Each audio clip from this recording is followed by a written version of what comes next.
Jorge Flaco Castaneda. Isa sa inabangan ngayon ng mga Pinoy fans na pwedeng mag-world champion itong undefeated na Pinoy na tubong sa wata sa Davao del Norte na si Charlie Suarez na may 17 wins, walang talo at 9 knockouts sa kanyang kartada na binansagang King's Warrior dahil sa tulis at lakas ng kanyang mga suntok. Si Charlie Suarez ang kasalukuyang IBF at IBO Intercontinental Super Featherweight Champion at kasalukuyang rank number 5 sa IBF at 3 beses nang nagwagi ng gold sa Asian Games at lumaban na rin sa Olympics para sa Pilipinas. Ngayong September 20, 2024, makakatapat sana ni Suarez ang undefeated American na si Andres Cortez na umatras sa laban, kaya pinalitan siya ni Jorge Castaneda Jr. na may record na 17 na panalo, 3 talo at 13 dito ay sa knockouts.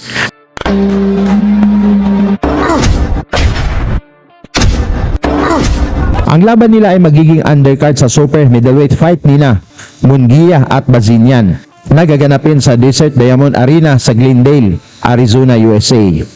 Hindi basta-bastang kalaban si Castaneda mga tol dahil galing siya sa knockout na panalo at hawak ang WBC International Silver Super Featherweight title. Habang si Suarez naman nakuha ang atensyon ng mundo ng boxing nang talunin niya ang undefeated Australian champion na si Paul Fleming sa isang malaking upset. Dahil dito, kinuha siya ng top rank promotion ni Bob Arum at naghahanda para sa World Championship fight. Matapos nakuha ni Suarez ang IBF Asia Super Featherweight title, nang pinasuko niya ang Indonesian superstar na si Difri Palulu, nabigyan si Suarez ng malaking laban sa kanyang karera. Nakatapat niya ang undefeated champion na si Paul Fleming ng Australia. Si Fleming na may record na 28 na panalo, walang talo at 18 dito ay sa pamamagitan ng knockouts at may hawak ng 4 na titulo. Ang IBF Pan-Pacific, IBO Intercontinental, WBA Oceania at WBC Asian Boxing Council Super Featherweight. Halika mga tol, ating balikan itong laban ni Suarez kontra kay Fleming na ginanap sa Sydney, Australia.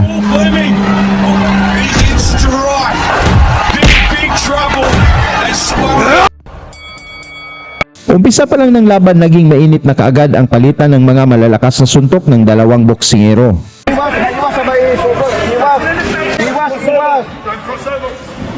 Yan, yung putray mong umiiwas, iwas. Stay on the block.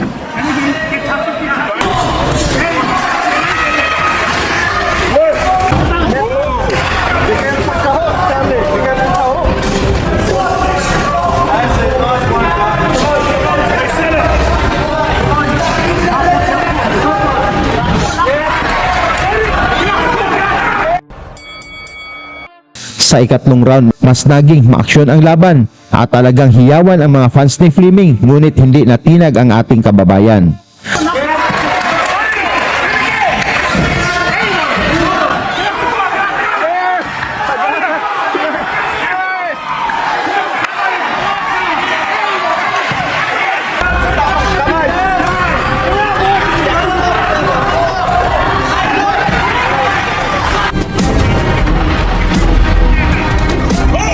Suarez, here comes Fleming, turns him and comes back. Suarez covers up well.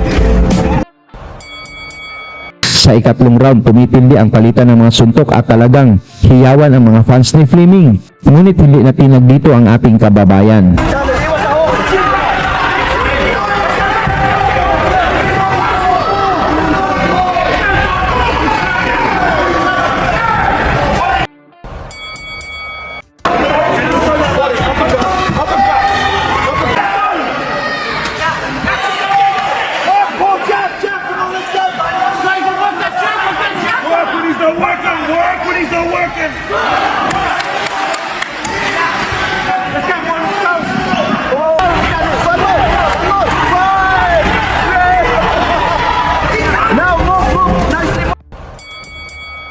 Sa round 5, parihong nakapatama ng mga malalakas na suntok ang dalawang boxers at dikit lang ang score ng laban.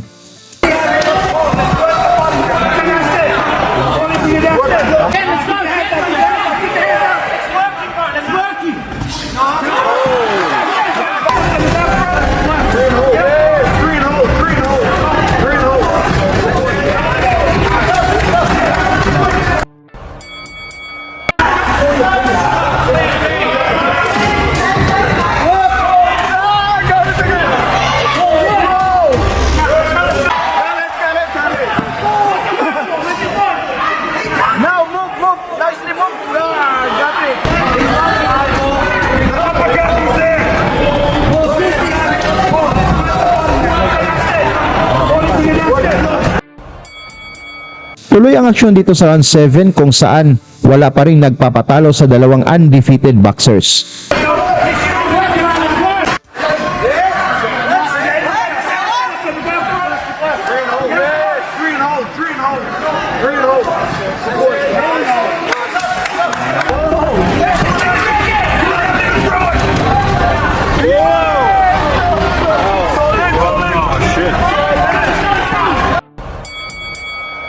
Pagsapit ng round 9, naging agresibo si Fleming na gustong makakuha ng score sa mga hurado. Ngunit tumama din ang mga counter ni Kabayan.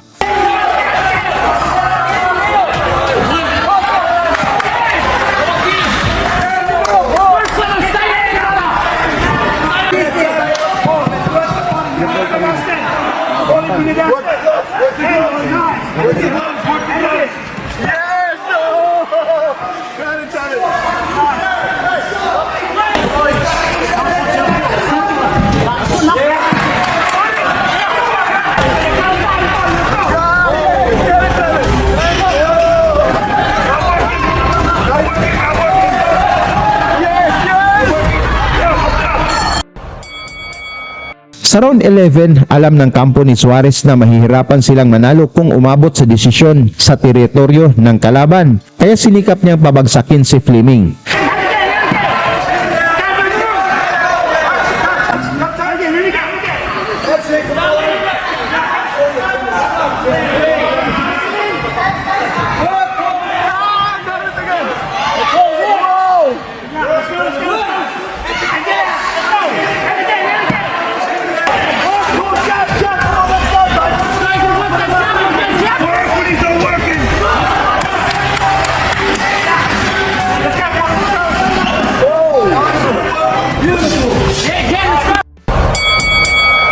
Sa final round, isang mabilis na kombinasyon mula kay Suarez ang napabagsak kay Fleming. Bagamat nakatayo pa ito, pero halatang nasaktan.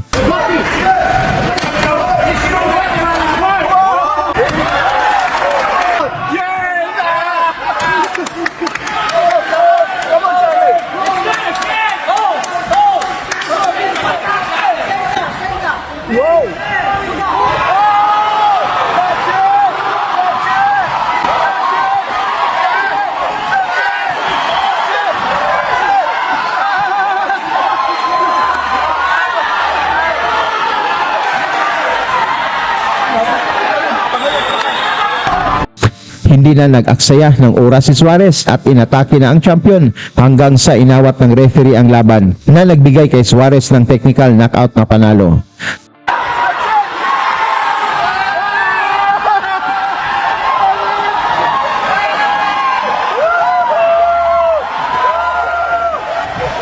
Performance ni Suarez mga tol, sa tingin mo ba ay handa na siya para maging world champion? Pag-usapan na lang natin yan sa baba at suportahan natin si Suarez sa kanyang laban kontra kay Castañeda ngayong September 20, 2024 sa Amerika.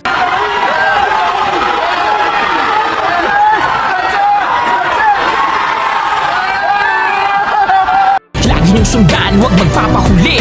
Pag-usapan ni bakbakan, balita niya at laban. Mga Pinoy na di nagpapagapi. Salamat sa mga suporta na lagi nandyan.